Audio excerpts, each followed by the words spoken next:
Cet élevage de perdreaux destiné à la chasse est comme beaucoup d'autres en confinement.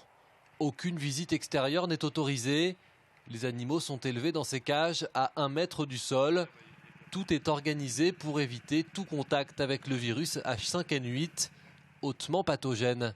Le nouveau virus étant tellement virulent que il faut absolument pas qu'il y ait qui rentre sur l'élevage, puisque les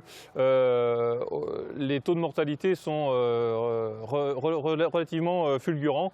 On peut passer de 0 à 100% de mortalité en moins d'une semaine. Des conditions drastiques imposées par la préfecture et même les véhicules sont concernés. Pneus et bas de caisse sont désinfectés à chaque entrée et sortie du site.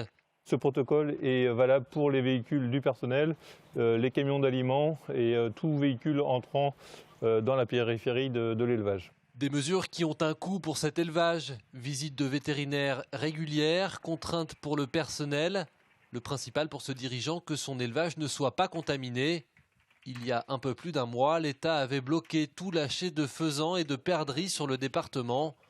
Aujourd'hui, cet élevage a obtenu des dérogations pour pouvoir vendre sa production. Entre le 20 novembre et le 10 décembre, où l'administration a fait un petit peu de zèle et a tout bloqué dans un premier temps pour ensuite donner des dérogations, là on a perdu effectivement du volume. On a eu une chute d'activité d'environ 20%, 20-30% pendant 2 à 3 semaines. C'est pas négligeable. On espère retrouver notre niveau de fonctionnement sur janvier normal, sous réserve évidemment qu'il n'y ait pas d'autres cas qui apparaissent à proximité. Il y a quelques jours à peine, 2 foyers du virus H5N8 ont été constatés dans les Deux-Sèvres. La vigilance est donc maintenue pour cette société qui fournit 40% des faisans et perdrix chassés sur tout l'Hexagone.